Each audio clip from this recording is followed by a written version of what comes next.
again, we just want to repeat that when I look at your research proposal, and when any promoter or supervisor look at a proposal, they will be expecting to see these seven steps, which we call 7 steps of research. Now, again, this is adapted from a particular source. So you can use other sources, and other sources may have numbers that are less than 7. So we say in 7 steps, but you can have 6 steps, you can have 4 steps. For us, that's not important, the number of steps. When you do a proposal, we just want to see all this into a proposal. Now, the first step, which is what we are going to try again to speak about to a certain extent, is your research proposal. Remember, if you don't have a research question that you're going to answer, it is going to be impossible for anybody to know what you're investigating. At the beginning, it doesn't have to be the correct thing that you're investigating, but you just have to have something that you're investigating. You've got something that you are interested in, or you've got a problem that you are looking for an answer, or you've got a situation that requires a solution. So look at your own research proposal, or look at your research problem, or look at your research question and say, what is the answer that I'm looking for? If your research problem does not give you that, in other words, at the beginning, if you are not able to tell us what is the problem that you are interested or curious or worried or you want to solve, then you are probably getting the research problem wrong, or you are probably not getting the question right. So you look at it and say, what am I trying to answer here? If you look at the number of research proposals and research questions that come, there's always a problem and a possible solution. So all the time you go back and you say, what is the problem here? I want to see, you're not going to tell us there's a relationship between crime and drugs. That is almost a given. What we may want to look at is, what is there a particular crime that you are looking at in relation to a particular drugs, or is there it's almost like, say, you just want to look at teenage pregnancy, issues like those. Those are problems, but it might be necessary to look at which perspective or which angle or which particular problem are you intending to answer because it's a problem that it's a concern to you. So it's important to repeat that over and over, ladies and gentlemen. So when you do a proposal, put the research problem. What is the research problem? Or what is the research question? Now, all this work that you'll be doing throughout is to solve that problem, or is to answer that question. So that's basically what research will all be about. Now, once you have then formulated the problem, and you know what the problem is, of course, you are allowed to change the problem as you go along. Remember we said this process is cyclical. So you can go forward, you can come back, because there's new kind of understanding that you are gaining as you go along. So you are allowed to come back and say, hold on, I actually want to rephrase the problem, but you're still looking at the problem and looking for a solution to that problem. Then you have to put an aim. What is the overall aim? What is it that I'm aiming to achieve with my proposal, or with my problem that I'm investigating, or with the question that I want to answer, or with the question that I'm posing to a particular segment of the population. Now, you then define for yourself clearly the aim or the goal. For me, the semantics shouldn't necessarily bother you. Other people will say aim of the study or aim of the research. Other people will say goal of the research or goal of the study. For me, that's not an issue. What is the issue is, what is the content insofar as what you aim to achieve with the goal. And of course, you can then start building some sub objectives and so on, which are drawn from the broad aim. Now, for example, what is the actual objective? Now, objective will be a subsection of the broader goal, that when you do all those, you're answering to the main aim, and therefore you are answering or solving the problem, or answering the broader question that your investigation is all about. Now, once you have done that, we've just spoken about it now, the literature review, very, very critical.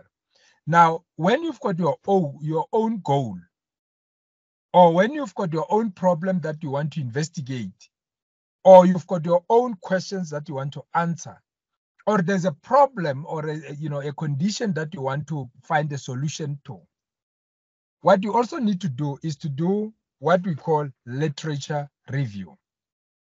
A literature review is nothing else but going into a state where you look into what other people before you, or other researchers, or other scholars, or other academics have done. Because most of the time, you'll realize that whatever you do, you are not the first person to do it. So that's very important also to acknowledge as a researcher. The temptation to be the first is always very high. But there's nothing wrong in you looking at what others before you have done or are doing, because it is from there where you can create a niche. And that niche is exactly what you need to focus on. So that's important for you to consider. So you need to go and read. You really go and read about what is, not just reading 1 or 2 pages of some work done by Godfrey and Pelmos and so. It's really, delving into some kind of scholarly work that other people have done. Now, what sometimes students do really is just to skim through a few issues and say, oh, sorry, we've now done literature review and it's just a 2-pager, or it's a real in-depth reading of some work, because that then gives you a perspective and a proper understanding of the depth and the nature of the problem that you're investigating.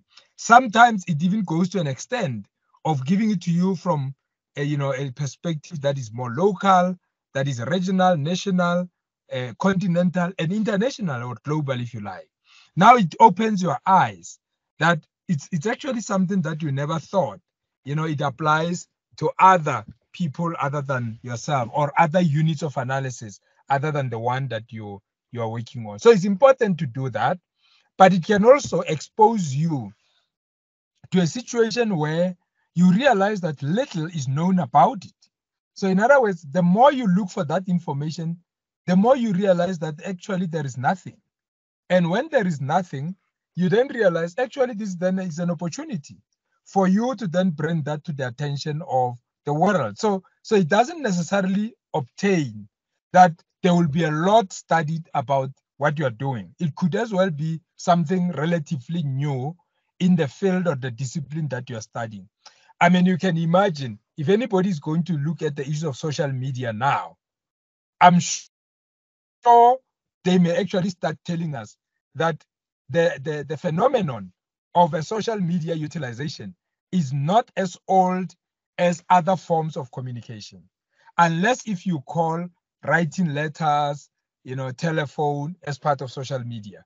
So disciplines develop, and research is really there to increase and enhance knowledge and improvement of a certain discipline. So it is important for every aspect of work that you do and discipline that you develop to move with times. Otherwise, it dies, because then it becomes irrelevant and is no longer applicable in the modern age, because life does move. No, research is part of the agenda that drives those kind of development. Now, you are reaching a stage where you are going to have to contribute to a particular discipline that you belong to keep it fresh, to keep it recent, and to really update it on a regular basis. Failure to do so might contribute to that field dying, because it becomes relevant, it becomes obsolete, and nobody's freshening it up. So it's important also just from a research point of view, to know that you are contributing to a body of knowledge, to your own field that you belong to. When I pick up your information and I read it and it's fresh, it's 2021, 2022, it's much better than reading something that is 1975, just by miles. It doesn't mean it's wrong. It just means that it's more fresher, and therefore I'll look at it at more, different pair of eyes than I'll look something that was done in 1970. Literature review is very important. I think that's the reason why I'm spending a little bit time there. Because it is also from the literature review that you'll start formulating a hypothesis or hypotheses, which are assumptions based on, now that you've got an idea of what others have written or have done, the work that they've done before you. Now you're able to formulate some assumptions. It's important. We will talk about hypotheses, a little bit later, but basically what it does is it helps you to start structuring your hypothesis, which is also very important in a research space, because it gives you a sense of what is it that you are intending to test against which theories. So once you've done that, the next logical step is then, now that you've got an idea, is really to put together what we call in research technically a research design. Research design is a plan that is meant to address the problem. So in other words, you lay out the plan. Who is your target population? How many people are you going to select? Which approach are you going to use? Different research approaches. How are you going to measure or to collect the data? Which instrument are you going to use? What is the nature of this instrument from a measurement point of view? And so forth, it will go. So the research design start to give us the method and the design. So we need to know what kind of methodology are you going to follow. In other words, how are you going to arrive at the situation where you've been able to collect, to analyze, and to tell us what the outcome of the investigations are. So the research design is very, very important. If anything, we're going to spend a lot of time, on the research design. The importance of the research design is that it also tells you whether you are addressing the right problem, because the nature of the design also has to align to the type of problem that you are investigating. And therefore, literature review will also sort of guide you on whether you are moving in the right direction. It's almost like somebody driving, saying, I'm going to buy an automatic car, but I'm going to change gears. An example like that. Sometimes it's not as easy as that, but then if you are going to buy an automatic car, then the issues of changing gears may not necessarily apply. Now, in research, you also need to make sure that you align these concepts properly, because at least we know if you've got this research design which answers this problem, this is the kind of collection instrument that you can use, and this is also the type of analysis instrument that will be applicable for you to be able to reach reasonable conclusions. So we're going to spend time there, ladies and gentlemen. It's going to be quite a very frustrating, and hopefully it will also be a very educational, entertaining, and engaging process when we get there.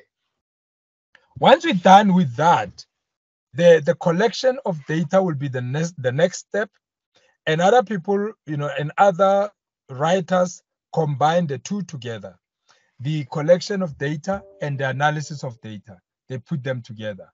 So basically here is, you now go out, because you've now a design, a plan.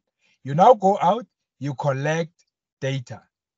Now, when you go out and you collect data, simply means now you go out and you really, if you said you're going to interview people, you interview people. If you said you're going to, collect data, you do that. If you are going to do questionnaires, to thousands and millions of people, you do that. So that is a process where you go out, you collect data related to the problem or the question that you've answered. So by this time, you are not designing or planning or developing a questionnaire. You're really administering the instrument of data collection. So data on its own, the collection of data on its own, is a step that is very, very important, because you need to go out there and collect the right kind of data. Yes, of course, there will be errors that are associated with the collection of data, but you need to back up all that with information. So every step of the way will have a backup in terms of scholarly literature that support that work. So you will find that if you give out, for example, if you give out 200 questionnaires, maybe you are not going to get all 200 back. So it's not a problem. What you need to understand then is that is what you call a return rate. What can you expect? Are you going to expect 200 and you start, banging people and forcing them to complete, or are you going to accept a certain rate of return? Now people are using, in the past, people used to use self-stamped envelopes, which are quite costly because then, you send out and you expect people to fill, put it in an envelope, go to a post office. If it's still functional, they throw it in there. I'm not sure whether they will come and deliver. Those are some of the realities that you are dealing with as a researcher now when you develop and you administer an instrument to collect data, because all what you're interested in is, I want data collected and come back to me so that I can move into a stage where I do what you call data analysis. The analysis of data is very, very important because now you have received it, you probably will have sorted it and do what needs to be done in terms of your own research design. So you're sitting with a room full of paper or whatever that you will be using, or an office full of gadgets and what have you, or a place full of animals and soil and whatever, depending on what is the nature of research that you are doing. So now you're sitting in there and you want to analyze this. So that's very, very important. Now data analysis also is very important because what it does is it talks to the data that was collected as it relates to what you want to analyze. So if you have collected data quantitatively, it may then as well that it's important for you to analyze that data quantitatively. And if you have collected data qualitatively, it is also important for you to analyze that data qualitatively.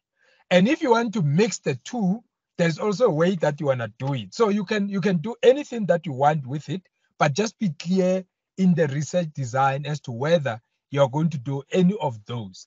Because again, you collect qualitative data, it might be expected that you're going to analyze it qualitatively.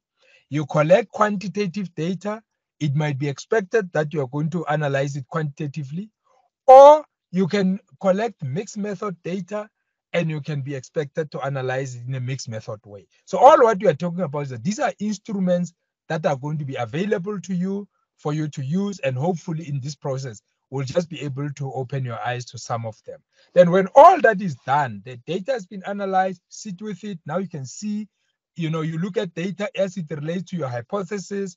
It can either confirm or not confirm your hypothesis. So basically your theory can now be say, yes, well, there is a relationship, there is a correlation, or there's nothing, there's no relationship at all between A phenomenon and B, as well. So those variables that you will be testing may actually come out to tell you, well, look, there's no relationship between the two. That's okay, because that's what data tells you. So data will determine, whether or not your hypothesis is confirmed or not, because your hypothesis is actually speculative, but your analysis of data is based on what you have already collected. Now, then when you are done, you do what you call a research report, which is the application that interprets the meaning of the data as it relates to the problem. So basically, you take the entire process, you put it together to tell us, this is the journey that I've traveled, and this is how I've traveled this journey, and this is what I have found in the journey, and this is what it means.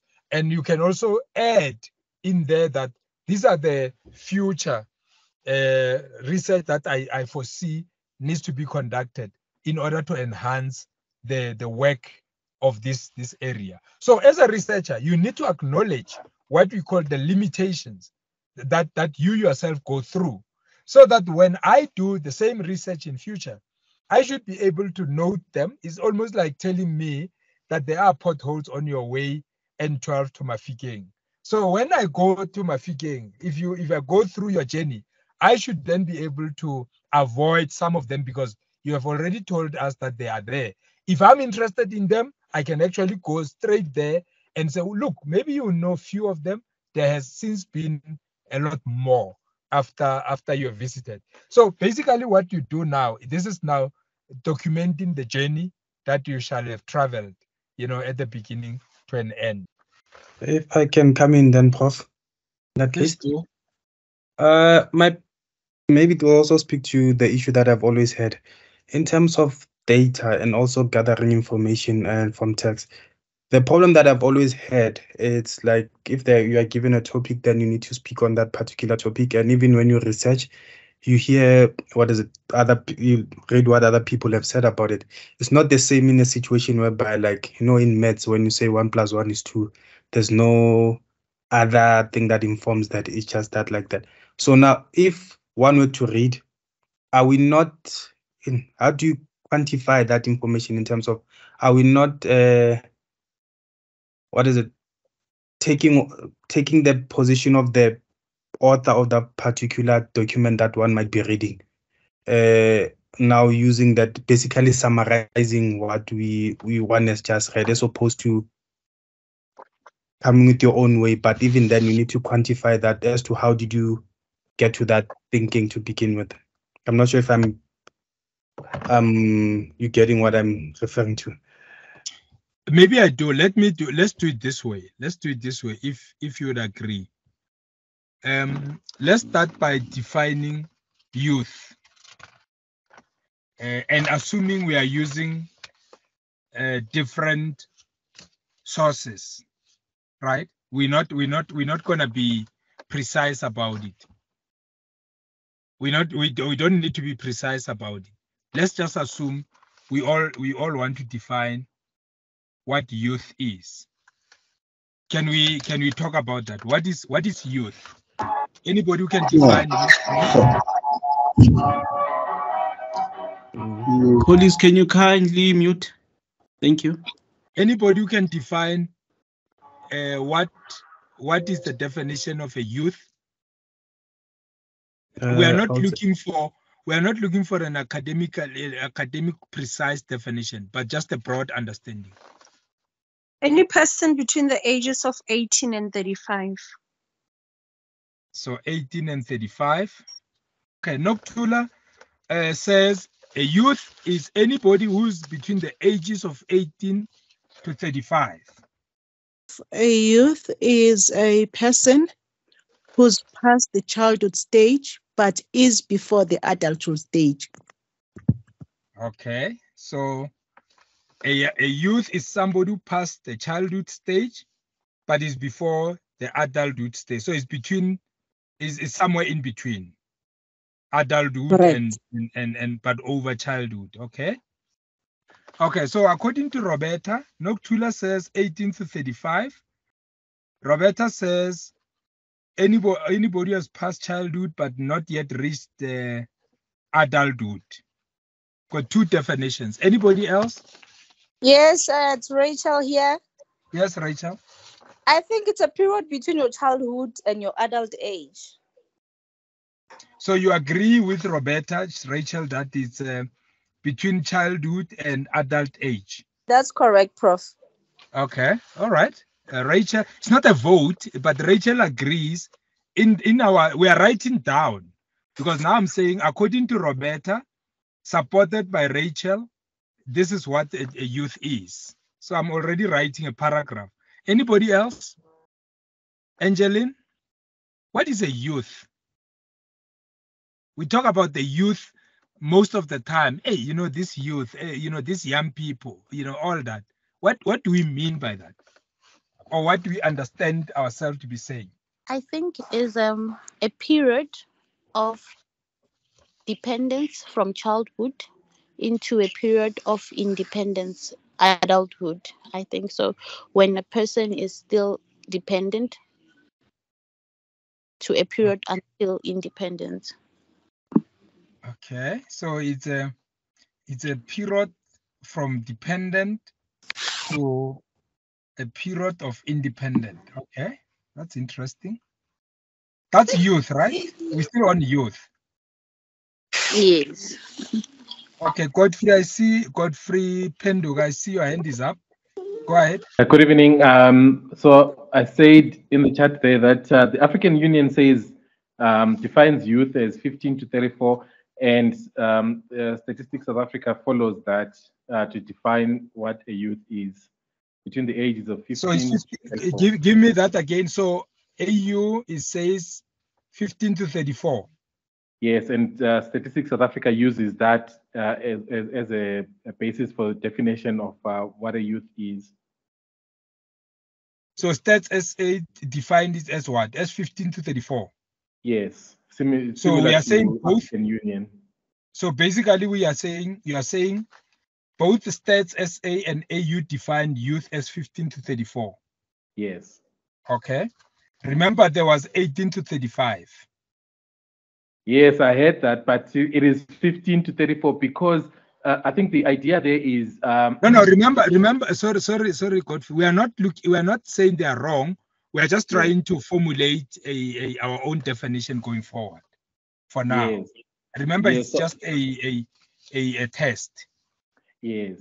I was going to say that I think the basis on what you define youth is not just physiological changes in a person, but it is also economical, socio-economical changes in a person. And so you want to measure it from the time that not only physiological changes are happening, but also socioeconomic changes are happening in them. And the question that's there is it possible to find anyone below the age of 18 who is economically active and are participating in the economy, are participating socially, independent of guardians or parents? And the answer is yes, they are there. So are they still regarded as children? Let's say they are 15, but they are working and they are supporting, or it's a child at home. They are the head of the family. Are they still a child, or are they actually part of the youth since they are socioeconomically more developed than a child is? Okay, that's a different that's an interesting addition to the definition. It's okay. We will take that. We are not going to argue it. We're not going to argue that. But let's continue. Who else has got any input to make on the definition of the youth? Please use the platform. Because we are testing the question that was asked to say, how do I put this now into a definition that is going to be useful for my purpose? So this is just for an exercise. Okay. I think it was said already, but my definition it's on the between the age of anyone who's between the age of 18 and 34. That's what I would consider that person to be youth on my side. Okay. Now with all this, I don't know whether there's any other hand, but it's important that we all have a fair share of the conversation. If I haven't noticed your hand, please jump in. The point that we are trying to do here is that we have now different authors who defined youth differently. I mean, to a point where Godfrey is saying we must just not look at the physiological changes, we must do socioeconomic changes. He's got the perspective there. I don't know where he got that from. He's not wrong. But the point that we are trying to raise here is that 18 to 35, you said it's youth. If I got you right. Childhood, the transition from childhood to adulthood, but not yet an adult, it's said to be youth. Someone who's moving from the dependent to an independent is said to be youth. 15 to 34 is said to be youth.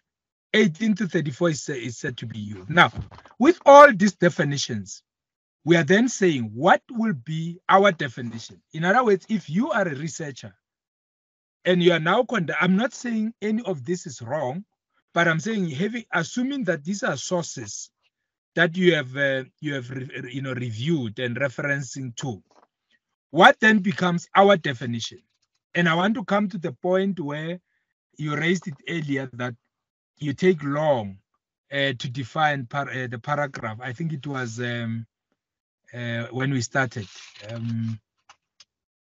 Is it still on the platform? Before you've got different definition. I've got more than 3 definitions of a youth. For the purpose of our study, what will be our definition of a youth? In other words, when I come to you and say, you are going to study or you are going to investigate a situation that affects youth, in terms of our own operational definition, what will we define youth? Now we have taken note of other people's definition, other sources' definition. What then becomes our definition? Anybody wants to make an attempt? So you have read all this. Now you come to a point there where you understand AU and Stats says 15 to 34. Noktula said 18 to 35. Roberta and Rachel said adulthood and childhood. And 18 to 34 is what? So where do we stand with our own study now? That's the question that will define your own understanding of what you have read as youth. Anybody wants to make an input? Hopefully that the pen is dropping now. So at the end of the day, I think, so personally, I have my own personal feelings about where youth starts. And I think I can have maybe religious reasons why, I can have perhaps physiological reasons why I would think that youth starts at 18. But that's also socialization in the way that I've been brought up within the family unit. I was brought up that at 18, I'm not only getting a driver's license, but I'm also becoming more and more independent of my parents. But life is bigger than just me. And therefore, my definition or my feelings about where youth starts might not stand the test of feasibility. And therefore, I think when it comes to issues that are very subjective, like where does youth start? Because some parents would say their girls are youth until a certain age, or their youth starts at a certain age, because they are more conservative. But so I would say that in the issue where there's such of a subjective nature as this, then I think one has to think about, okay, what authority can I use? Because if you are going to use, for instance, State South Africa's statistics on youth, then you're going to run into problems because they start at 15. If you start at 18, how are you going to deal with the gap of about 3 years to explain your statistics? So you will run into problems there. And so sometimes we may be forced to forego our own feelings about where a particular age starts, because if you want then to find statistics, you might have to go and conduct your own studies and not use Statistics South Africa studies because they don't account for the 3-year gap to 18. My own feelings are it's 18, but for the study I'm doing, which is focusing on youth, I need Statistics South Africa's stats, and Statistics South Africa says 15. So I have to then now bow down to that scientific decision they took. Okay, you have lost us a little bit there, Godfrey. But let's see if we are together ourselves. Now, remember, when you do literature review, you have used different sources. I've given you a Noktula definition, assuming she's for the purpose of this exercise, let's say it's an author. I've given you Roberta and Rachel's definition. And then I've given you the AU and Stats SA's definition. And I've given you the 18 to 34. I just forgot the definition. Now, we are saying, you've got all those definitions. You need to now, you as Godfrey now, come up with a definition that you're going to use for the purpose of your study. Not Stats SA, not Noktula, now you understand that there's an age issue. You understand now that there's a childhood, adulthood issue. You understand now that there's a physiological, socioeconomic changes issue. You understand that there's variation of ages 15 to 34 and 18 to 35 and 18 to 34. You understand all those issues. You have done your literature review. Now you are defining it for yourself. what will be your own definition? Leave the religious point, the moral point, the socioeconomic point, the political definition where you go to 40 and so on. What is your definition? Are you going to define it in which way? I would define it, and I think this doesn't sound very independent thinking, but I would define it as 15 to 34. And my reasons are, as No, wait, before you give me the reason. Remember, AU defines it as 15 to 34. So you're agreeing with them, basically. Yes, I am. So you will be saying, for your purpose, for the purpose of what you are doing, you will rely on the AU Stats SA definition, right? Yes. So basically, your definition will be sufficiently covered by what the AU definition and the Stats SA's definition is all about. Yes. Okay, that does not make it wrong, but so is anybody who starts defining it outside the AU and Stats SA definition won't be wrong, because we're looking for your operational definition as per your understanding and the scope that you're going to cover. So that's basically what you're trying to achieve here. Yes. Now I get you. I get you now. Yeah, so you will agree with AU. You'd say, no, for my purpose, I don't want to go anywhere to create my own headache. I think 15 to 34 is fine. But somebody can say, I've noted the definitions by the following authors. I do agree, or I feel that for my purpose, I will define youth as somebody who's 21 to 34, for example. Now, that 21 to 34 then becomes the scope that you will be focusing on. There's nothing wrong with that, because you are still within the broad definition as supplied to you by literature. But I see, is it Maputejo's hand is up? So maybe let's engage. Let's engage Maputejo. Jump in, Maputejo. I forgot. No, what I wanted to say, I have an answer and a question at the same time. So my question was, do I build up a topic based on, let's say, the research question saying that challenges that youth face? Is that so? It's a question. You build a question on what?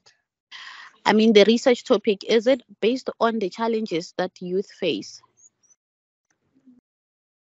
Your topic, you mean which topic is that? Yours?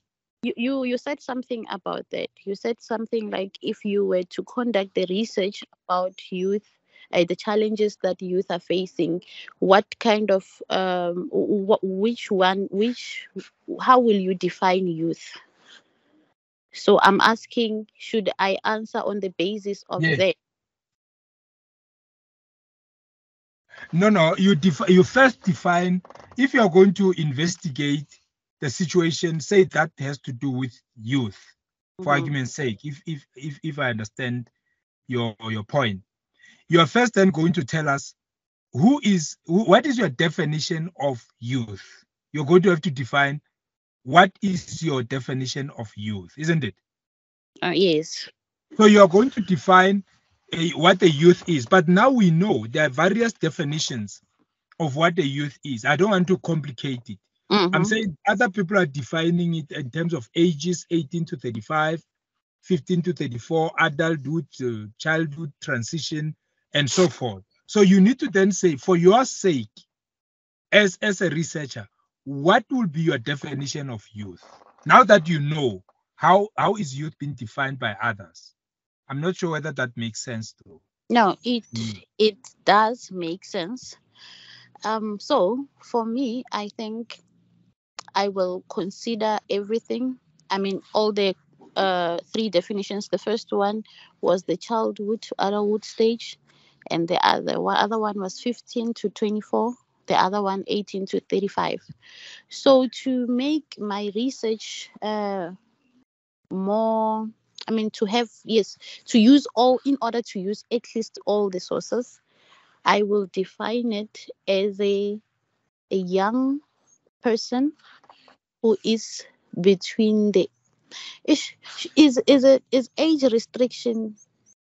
I mean, if I leave out the age, will my research not be Authentic. No, no, I remember you said, no, remember you are saying you will have looked at issues of ages and other considerations. Then Yeah. you define it yourself. So your definition has to be guided by what you have read and what is your understanding. If you don't consider age, Okay. what will be your consideration? Oh, okay. No, I will consider age. However, I won't say from which age, but I will say any young person up to the age of 35.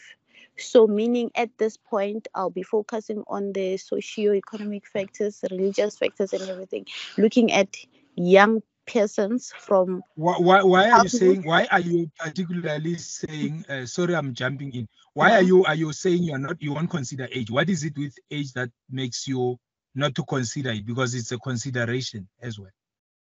Okay, if I say 15 to 35, then it means I will have to let go of the definition of childhood.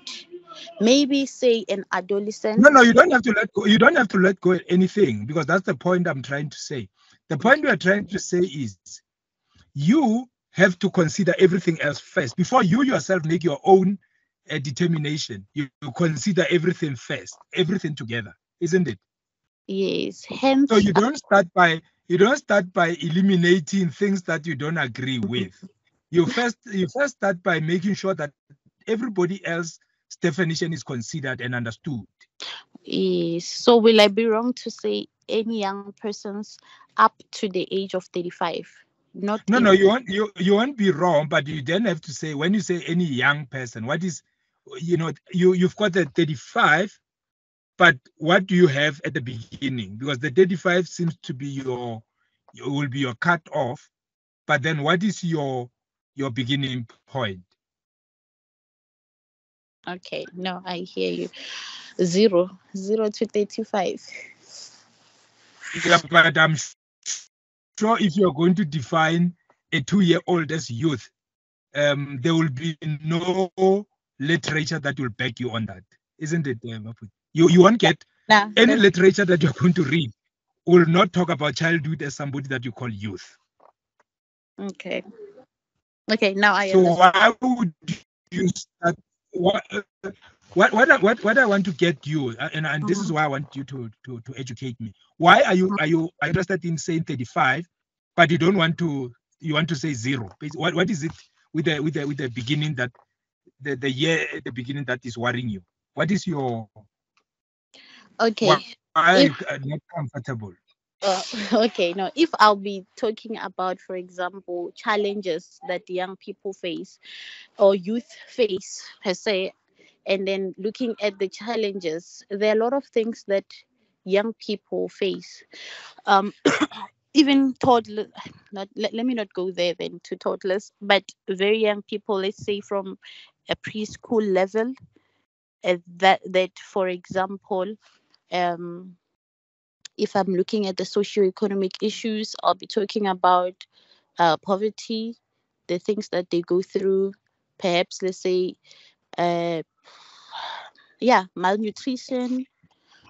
So yes, but remember, I'm asking you a year later a specific question. I'm saying you are able to say 35, but why are you not able to have a starting age? And you say 0. Why are you? What is the 0? Why is it that for you 0 is important? Because 35 you are able to say it, but you are hesitant to begin at a particular year. What is the 0 is a young person or a child. Huh? Childhood or young person, I think, for the 0 part. But no, remember I'm saying a young 0 to 6 or thereabout is a child. It's not a young person.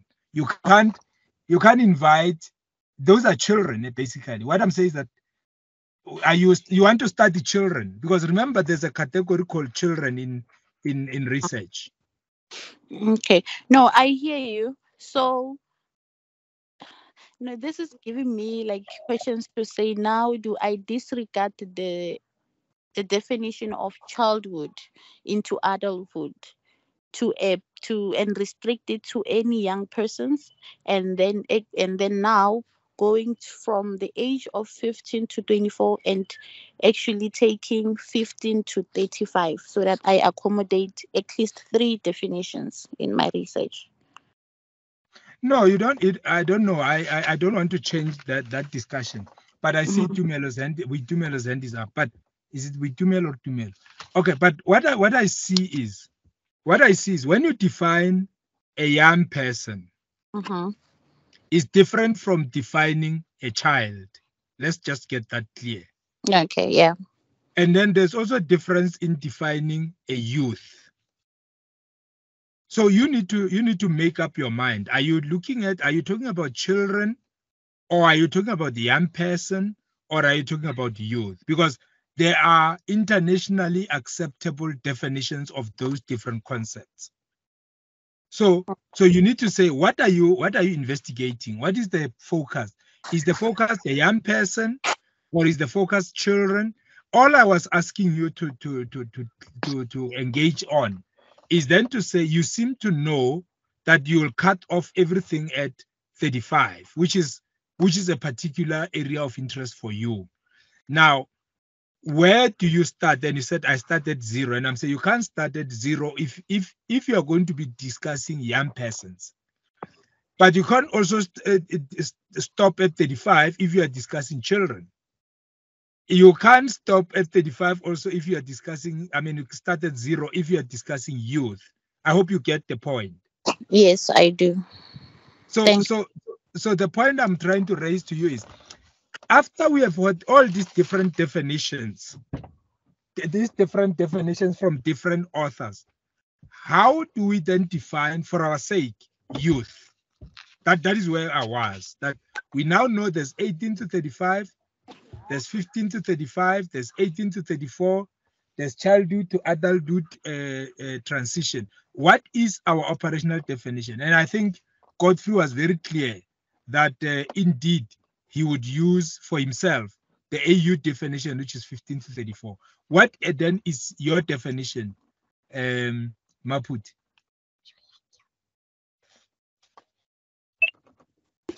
Okay, I will take the 15 to 34, the AU definition. No, what is yours? That is the AU. I want yours. Remember, the AU has already. Remember, AU is literature. It has already given you how far they go.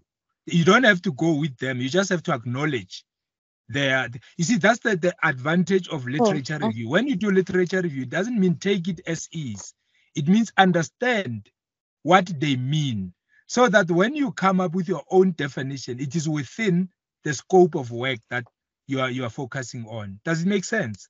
Am I confusing you? No, I get your point now. Yeah, I was a bit confused. So why are you what you are not obliged to take a particular definition by a particular source. You are obliged to acknowledge the definition by these different sources. And then using the understanding, you can then say, now you understand that there's 15 somewhere, and you understand there's 35 somewhere. You may actually be interested in youth insofar as ages 20 to 30 is concerned. There's nothing wrong with that. Yeah, I understand now. It makes You sense. do understand? Okay. With Tumelo, sorry, your hand was up for a very long time. We give you the platform now. Is it with Tumelo or is it Tumelo? Is Tumelo. Please go ahead. I hope we did not take your point. No. I wanted to ask something, and maybe just to contribute from the discussion. This is my first time joining the platform today, so I might not know how much you have covered, but maybe to jump in on the point of definition. Looking at how we have defined it, one thing pops up, which is, I think many of us are on the point of 35 and looking at other sources that have been here. And I would say maybe for my case, I would cap it at 35. Then the discussion that you just had with Maput here about the beginning age, since other sources make mention of 15, and I don't know if it was Godfrey, made mention of socio-economic factors and all those things. Then for me, I would even go maybe a bit lower. Why am I saying this? You find, because this will lead to the question that I want to raise. You find that you have younger kids who are maybe in, they are on the streets like homeless kids, but they are feeding themselves. They are running, you know, this recycling.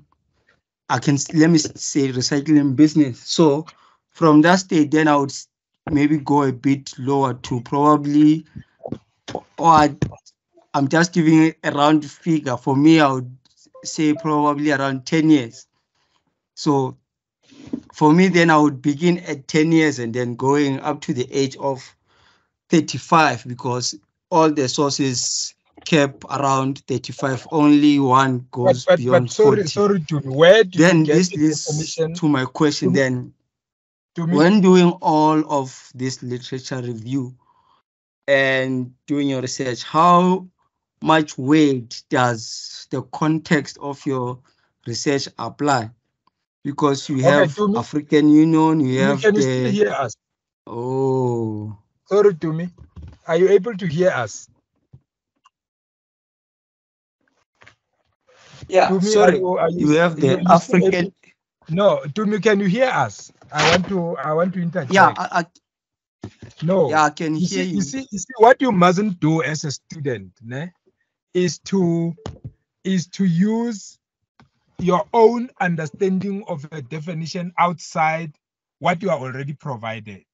So in other Okay. words, you can't say because a 10-year-old is doing something like child labor, therefore he becomes a youth. Remember, youth is defined. It doesn't change because the circumstances are changing necessarily, right? Okay. So you Okay. can't, if you want to study children, you will then say, I would like to study children between the ages this and that. That is what research. You see, research has got a limitation and a scope.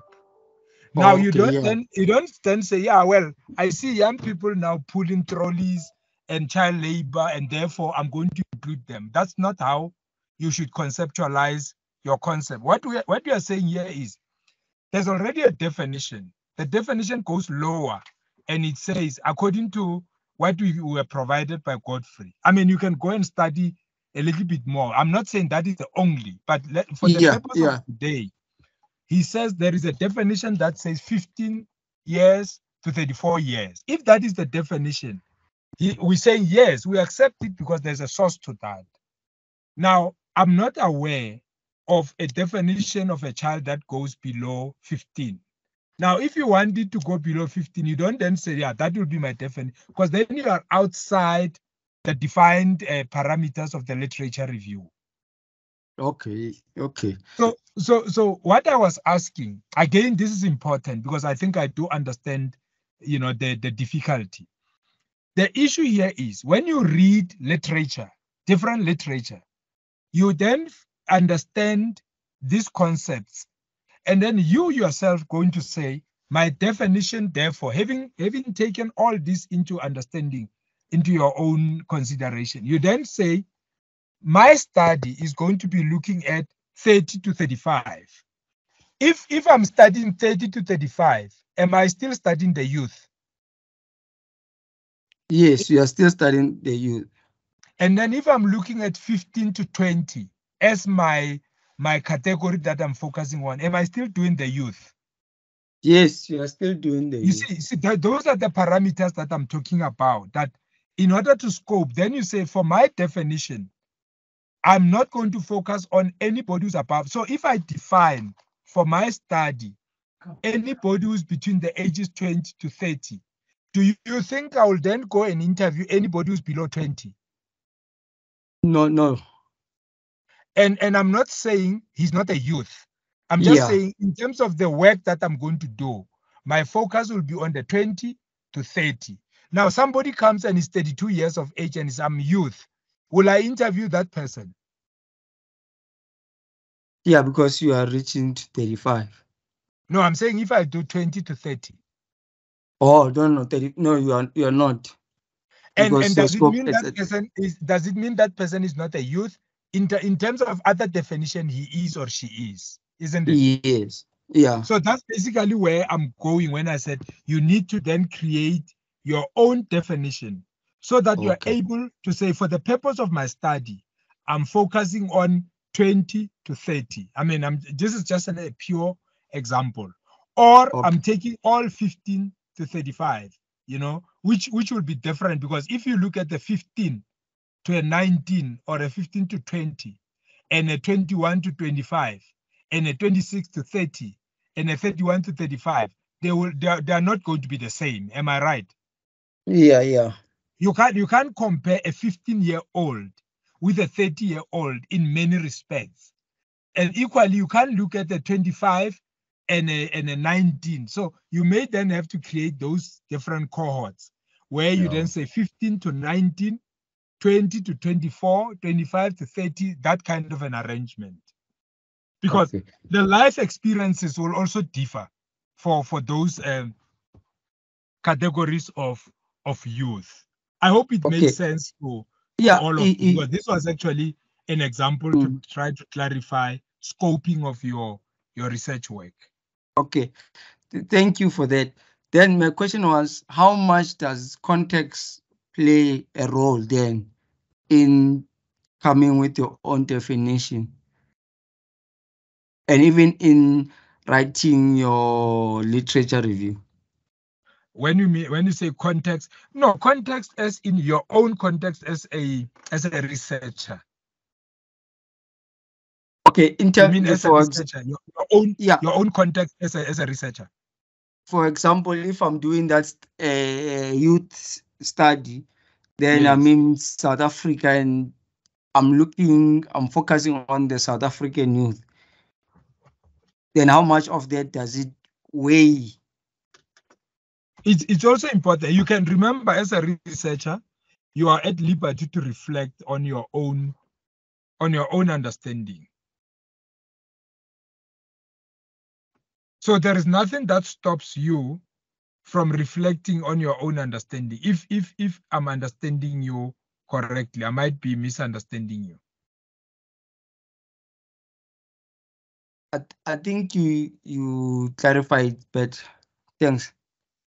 So you can say, remember, you are also, as a researcher, you're also a person within the country, I mean South Africa. So there's nothing that stops you from then saying, the South African context, and because you are a South African, and maybe you live among some of those challenges that you are investigating. There's nothing that stops you from doing that.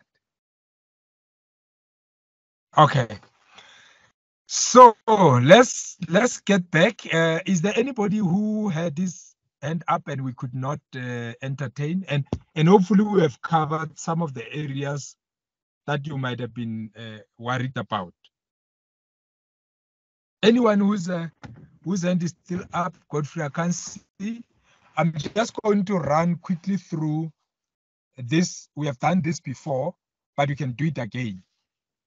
Just to advise you on what are the guidelines that you can follow when you choose a topic.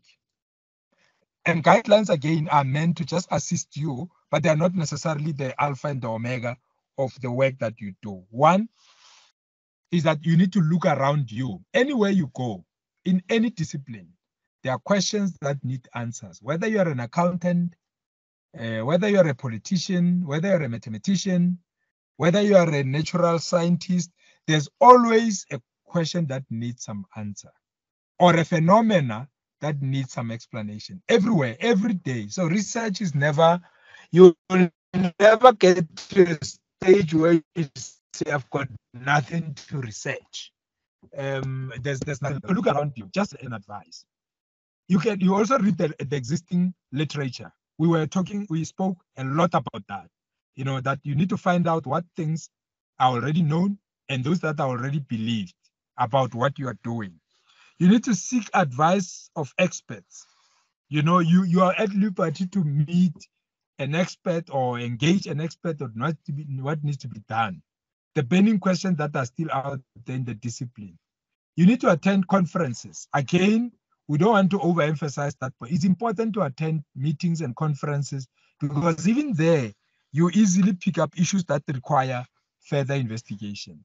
You have to choose a topic that is of interest to you and that motivates you. In other words, the topic that intrigues you.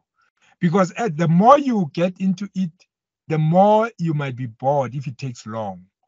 So at some point, really, if you've got so many things to look into, just pick one and work around it. Remember, you are going to spend time on it. So you choose a topic that others will find also interesting. I mean, if you talk to your friends, your peers, and your colleagues about the work that you do, they might actually, you need to gauge their interest there. You know, that would they be interested in something like that? And if they are, that's already an indication. But also be realistic about what you can accomplish. You can't study. You can't be sitting here now and be studying the war between Russia and Ukraine. It's just going to be unnecessary for you. How are you going to collect data? You know, what about the traveling? You know, if there's going to be a need for that. All those, I mean, much as they may sound good projects, but you may find that they're actually not realistic. So if the topic that you have chosen, it is expected of you to then develop a hypothesis. So when you develop a hypothesis, that means you develop what you call a proposition or a conjecture that you are going to test from the raw material that you are going to collect. So research basically is a scientific investigation that is meant to test hypotheses, whether it is true that this and this work together. So basically, that's what research is going to do. Now, when you talk about hypothesis, really, we mean an assumption or a preliminary statement of a relation between two or more variables or things that need to be examined. So in other words, we're looking at whether there is any relationship between two or more variables of any kind. It can be a positive, it can be a negative relationship, but we're looking at whether or not when you study hard, you will make it at the end of the year. For example, we can look at whether attending tutorial that is being arranged by UNISA has any relationship with your performance at the end of your submission of a proposal. So a hypothesis is what we are trying to test. So you need to create a preliminary statement, which then tells us that there is you believe that this and this has a relationship. The nature of the relationship is what you're going to examine.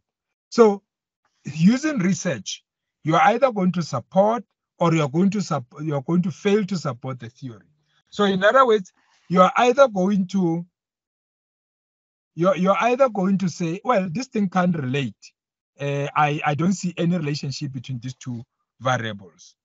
So that's basically what hypothesis does do. It provides a tentative explanation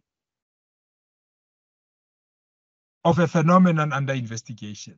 So basically, when you give me a hypothesis, you'd say, I mean, if we were to use the youth discussion, you're simply going to say that young people between the ages 15 to 34 have this kind of a situation. Now you go out, you test it. That's a hypothesis. Any reflection on that at the moment?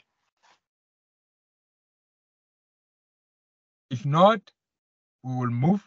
Now, we've got something that we call a null hypothesis. Oh, sorry, maybe I need to give us maybe let's finish this if we ever want to take a break. A null hypothesis. Now, I don't know how many of you have already done proposals, but what a null hypothesis does really is that it predicts that there's no relationship between two variables. So in other words, there is no relationship between children who are between the ages of 15 to 35 and whatever else that we can talk about. So in other words, when you talk about null hypothesis, if you have a hypothesized that a positive and a negative relationship, hoping that the results will allow researcher to reject the null hypothesis. So you may think that there's a positive or there's a relationship between variables. A null hypothesis can come back and postulate that any result otherwise there's no relationship at all, you know, whether positive or negative. We've got something that we call ex post facto hypothesis. This means it's a hypothesis that you do after the fact. Basically, you do the work, you do the investigation, and after confirming all the information, you then say there is a relation. You can tell us this is what the data is telling you. So it's ex post facto. It's basically after the fact. Of course, it is a meaningless construct because there's no way for it to be disconfirmed. So you're basically just stating it as is. So when you observe an empirical relationship between two variables and simply suggest a reason for that relationship, that's sometimes called ex post facto hypothesizing. So you're just telling us after the fact that did you know that there's a relationship between variable A and variable B? The reason why you know all that is because you have already confirmed that information. Let me check what is the understanding of all of you of a hypothesis, unless you want us to take a 2 minutes body break. Now, this is very important, operationalization. It's just big word, but what it means is you test any hypothesis, to test any hypothesis, we need to specify the meanings of all the variables involved in it. In other words, if you say to me, youth is the ages between 15 to 35, that's operationalization of the variable. So when I look at a youth, I'm going to look at 14 or 15 to 35 because you have operationally defined what it means. So literally, it means specifying the exact operations involved measuring a variable. So I need to know what is the definition of a youth for the purpose of your study so that I don't measure a wrong variable. So when you say, when the process that we were busy with earlier was to try to operationalize the concept of youth. The reason being, when I look at it, I need to understand it the way you mean it. So there are many ways we can attempt to test our hypothesis.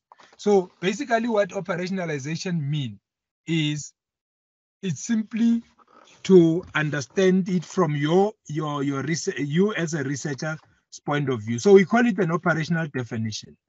So operational definition basically here is what is the age of the youth. So if you say for your purpose is 18 to 35, and somebody else says it's 15 to 35, and somebody else says to 20 to 25, all of those are operational definition. They are not wrong. So all of them are right, but they are giving us an understanding. Now, conceptualization is also very important. So you need to specify concepts in advance. I need to know the concept that you are using, because conceptualization is the mental process where some fuzzy or imprecise notions are made more specific and precise. You are not making an assumption that we understand them. You're making it clear that this is the conceptualization. So the concept is defined this way, and therefore the meaning of this concept is this. Although there might be different meanings from other areas of interest, but this is what you mean when you say X or Y. So you want to study prejudice, for example. I would then want you to say, what do you mean by prejudice? It's important for you to define what prejudice is. Don't assume that you know it. Are there different kinds of prejudice? Is there a prejudice that is more political, sexual, economical, or what have you?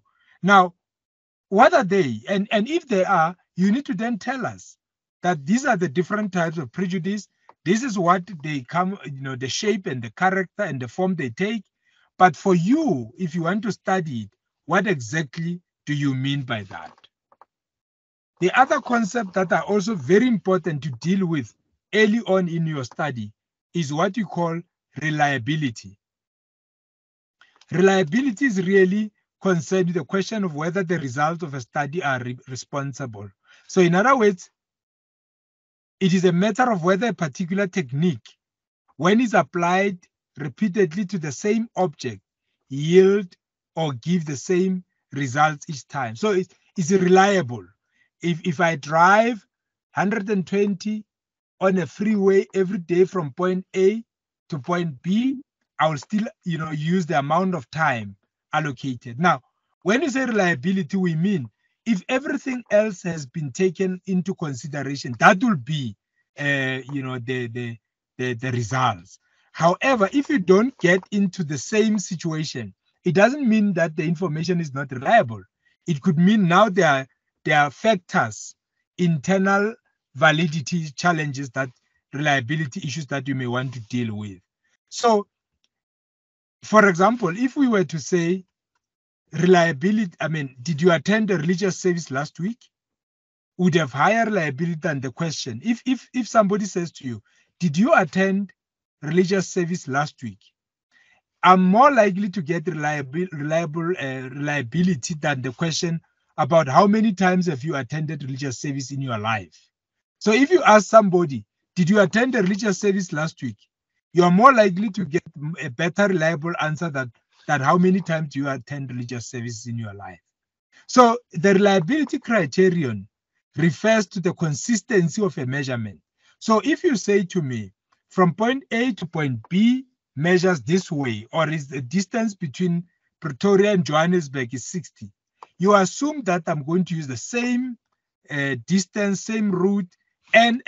So those are the reliability questions. Basically, reliability is also to do with consistency, which is a necessary condition for internal validity, but it's not sufficient condition.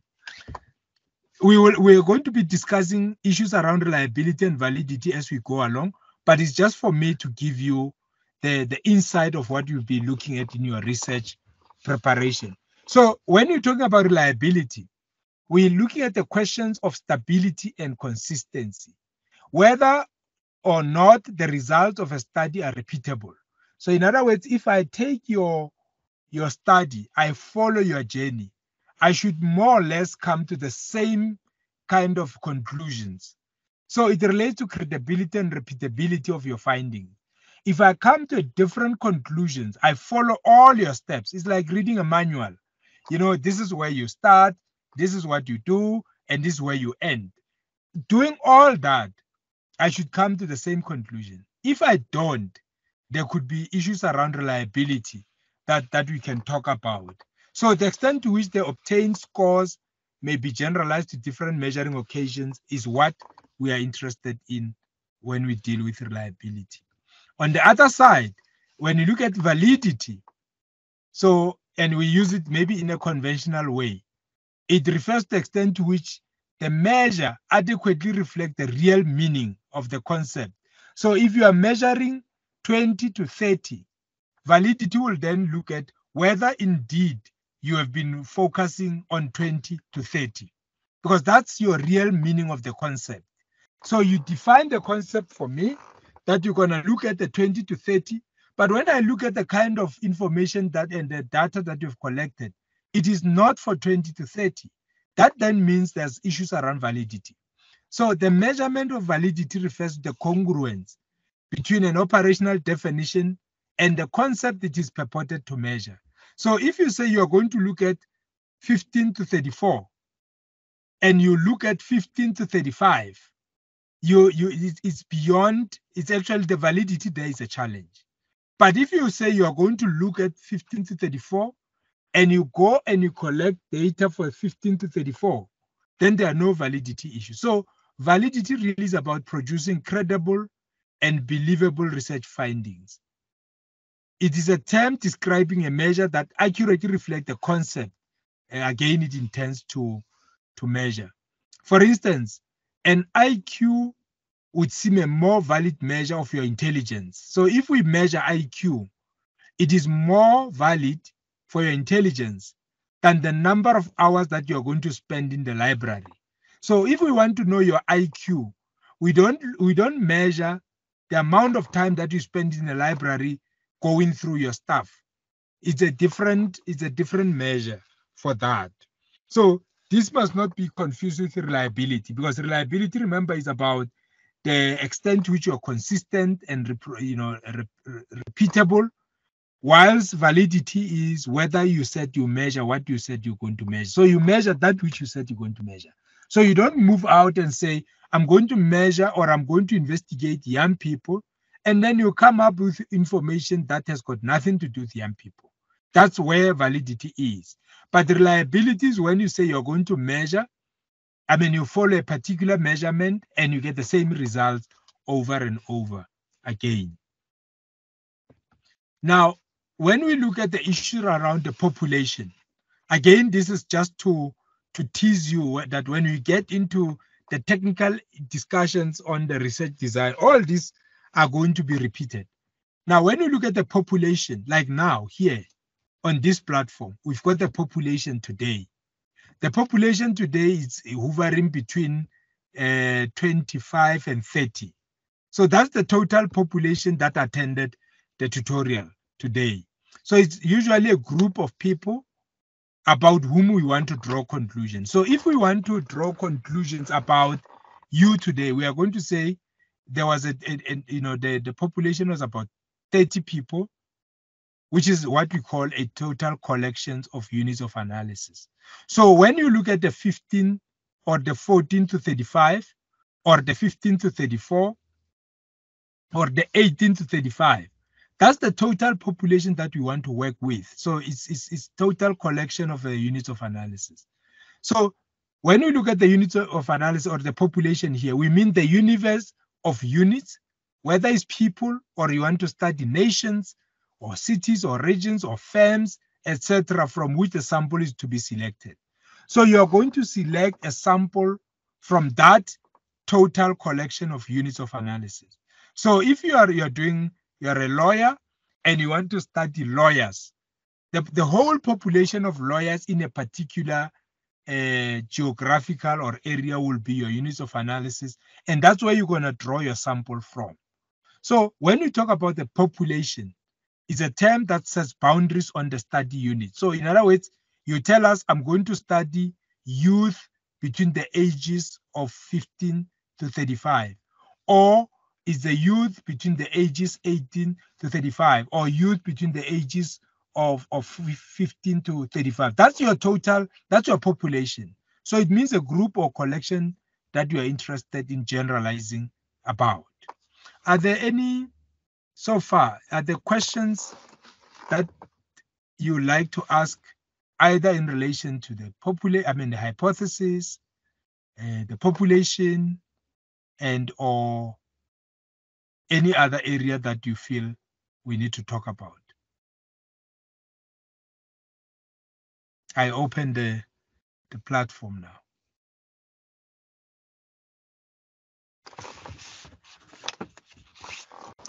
Engagements. Matabelo, have you spoken today? Or Mukuve? Anyone who hasn't spoken today? Say something.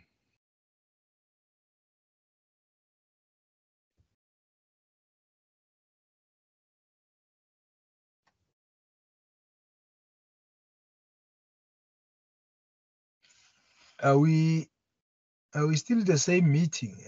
We have to participate. Tabiso, I think your hand is up. Go ahead. Yes, Prof. Just to say something, I would like to welcome your presentation, and I think it will help me to once again, reflect on the recording afterwards. But all is well. Thanks. Oh, okay. All is well on your side. Okay. What is your hypothesis? On this part, you think it will work.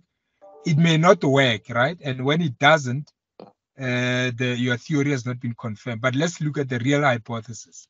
What is your real hypothesis? I have not yet reached that stage, Prof.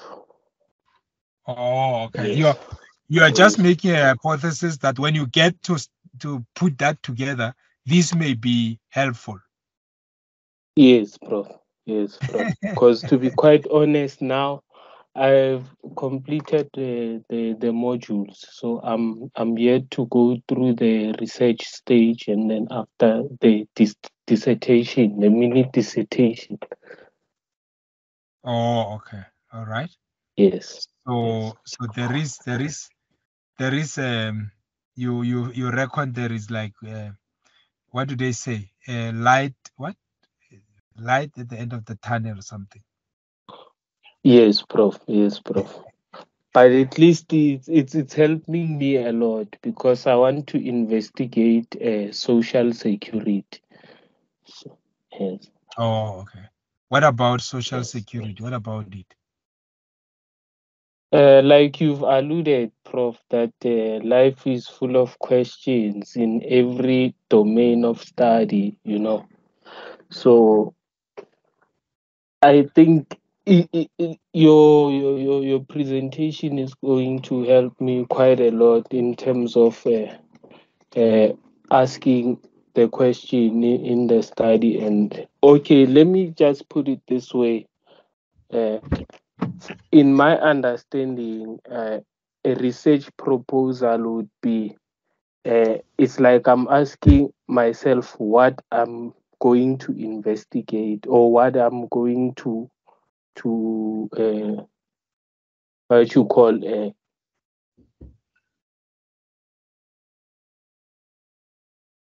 to explore. Mm-hmm.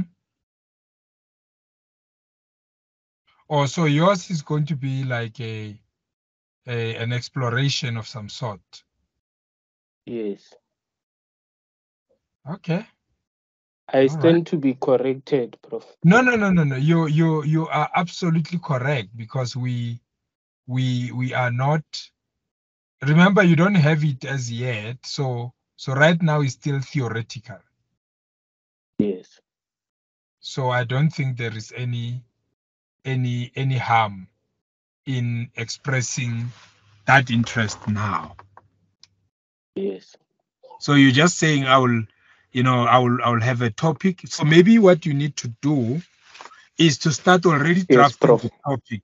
Maybe what you need to do is to start already drafting the topic and the hypothesis, so that when we discuss, you say, this is my topic, and then we can use a practical topic for engagement. It helps when you've got something already, Tabi, so that we can we can sort of dissect and kill and demotivate you, because then it's like I'm learning as I prepare.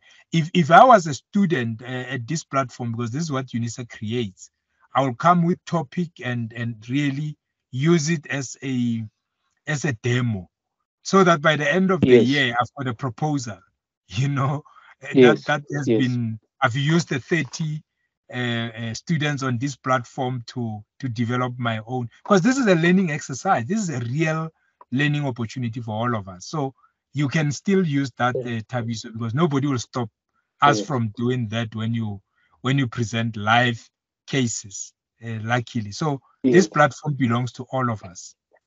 So, but anyway, that was just my suggestion to try to coax others to participate. Roberta, you haven't spoken in a while now. You've just spoken at the beginning. What is bugging you? Anything? Well, Prof, thank you for this session, because I'm at the stage of formulating my research proposal. And as you are sharing the information, I keep going, oh, so that's what they actually want. So yeah, for me, the light bulb is coming on. I'm still at the literature review stage, and I'm confident that I'll be able to see the whole thing through. Even the conceptual framework, I had no clue what they were talking about. Oh, I'm so glad. I'm so glad that you are beginning to. It's important when you say "oh," because that to me, it sometimes comes at a cost, but sometimes just just come as we now beginning to see the branches from the tree. I'm glad. Thank you. So I wish it could be this kind of arrangement for all the students that look, let me look at my hypothesis and go back quickly and see if there's anything that I can improve on. Because the good news with research is you never reach a stage where you can't improve on anything. It's not possible. So please, if you find yourself going back and forth, it's part of the game that you are going to have to be comfortable with, to be honest.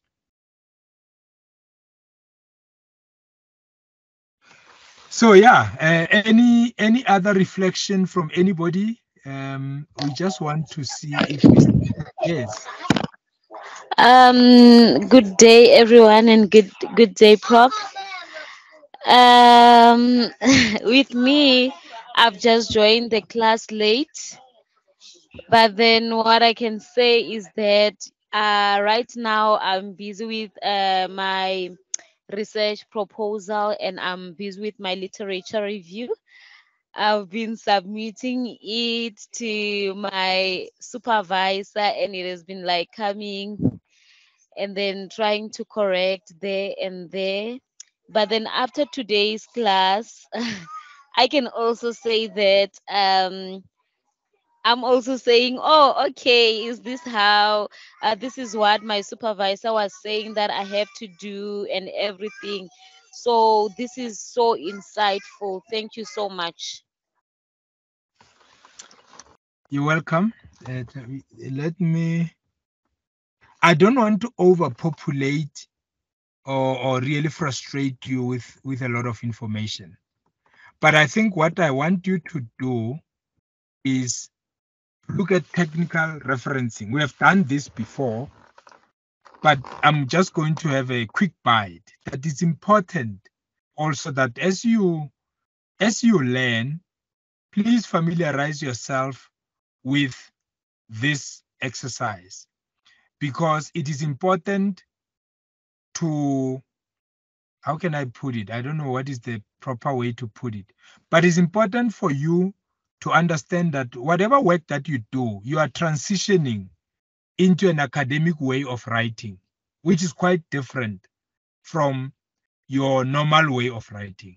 That's actually the test for you to unlearn the always way, the daily way of writing to a different way of writing. Now, this is where most of the students' work really it's more, they drop at this level because it becomes so technical. And if we can get this one right, I think you'll find that some of the work that you're going to do, whether it's literature review or whether it's you working on the work of because there's a date that we're using live, what do you call it? Now we're using a lot of internet sources. You will find that it's actually easier to work with that kind of information, because now you know how to reference it. And even people who have been doing research for years, they still do get a little bit, upset in terms of just, having collected all this information, and now you realize, actually, I forgot to reference it correctly, and therefore I can't use it. So technical referencing is very, very important. I just want you to spend time as student to look at what is the correct way of referencing. First of all, as a student, you don't use Google. Let's just understand that Google, you use it, I'm sure, when your child comes home and say, look, I just want to know how to do A or B or C, because there's no academic about it. But for those of you who really want to use Google, and it's something that you want to use, it's suggested that you use Google Scholar. Google Scholar is at least recommended. The reason why there's a use of Google Scholar is just to remind you that as an academic, you use sources that are credible. So the way in which you list the referencing in your work must be done alphabetically. Now, this is also very important. Take it for granted, but you need to do things alphabetically. An author or authors, surnames, and you don't number. You don't put 1, 2, 3. We don't number them. We just use alphabetical. And then when I look at the student's thesis, that I examine, I look at it and say, oh yeah, but why did he number it? I mean, it's like 100, 120, or I just look at the A, B, C, D, and then I see, oh, but why do you have D followed by C? Things like those. And of course, sources are given in the language of the source itself. So if you get something that is done in German, you put it there in German. If you want to really use English translation, you put it in square brackets. And of course, the place of publication is not, I mean, unless you translate. But remember, if you translate, you use brackets. The place of publication is followed by a colon and then a publisher's name. Now, a colon and a comma are not the same thing. So again, these are just technical writing. And that makes you as a student, do better than the rest of the other students. So you don't use a comma, use a colon, and then the publisher's name. If the publisher is a UNISA Press, that is what it will be, UNISA's Press. So if authors and surname are the same, for example, you've got Godfrey and Godfrey, then the author listed first is the one with the first alphabet in initial. So if it's Godfrey and Godfrey, but the other Godfrey has got the G and the other one has got an F, the one with an F is going to come before the one with a G, because the same surname, but different initials. Important, simple, difficult at times, but very, very detailed. So this is just to conclude our conversation today, that we need to start paying attention to technical referencing. And if there's work that you've already done, just work on it, practice it until you get it right.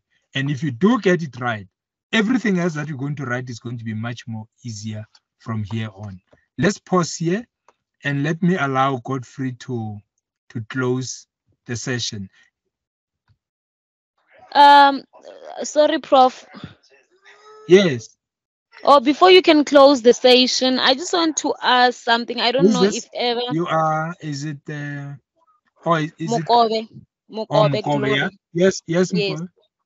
I just want to ask something before the session can be closed with regards to referencing. Yes. Technical referencing. So I just want to ask on that one to say that when it comes to a paragraph, if ever you are referencing using the APA style, I don't know how I can put this. Let's say you are referencing and then you have to put the can I put brackets, like open bracket and close bracket, in both the name and the year where this was published? Put it again. Just ask that again. Can you put brackets, okay, close brackets? Okay, that's why I'm saying that I don't know how I can put it. Maybe in writing. Okay, let's say you are the author is Mukove. What are you saying? Use yourself as an example. You've got something that you want to quote or cite. Let's say the author is Mukobe Seaba 2020, right? And then I'm putting it, let's say, according to Mukobe, 2020. Am I allowed to use like I don't know how I can put this. Maybe if I can just share the screen and then maybe try to show you what I'm talking about. You can say according to Mukove in brackets you open the brackets and Yeah. you put the year and a page and you close the bracket. So Or- Or you can write the paragraph and then in brackets you say close, open bracket Mukove, year, and there is a name, and then colon the year or the page all together, then you close the bracket. I'm not sure that's what you're asking. So you can use it in both ways. Oh, yeah, that's what I'm asking, to say that if ever I'm making the brackets, whenever I'm referencing, do I have to do that throughout, or like I mean to say, do I have to do that consistently, or I can just do that in some of the referencing when I'm referencing, and you find that in others I don't put the brackets? Yes, all what you need to remember is that you can put brackets for the name and the year and the page, and the author, sometimes you can put the brackets just for the year and the page because you've quoted the author outside the bracket. Also, in both ways, it's allowed. Yes, it is allowed. It doesn't matter how you do it. You just have to remember that when you're using many sources, so make sure of the source, the year, and if there is a need for it, and the page. So sometimes you can use it all in the brackets at once, or sometimes you can use just the year and the page. Yes, you can. Oh, okay. Thank you so much, Prof.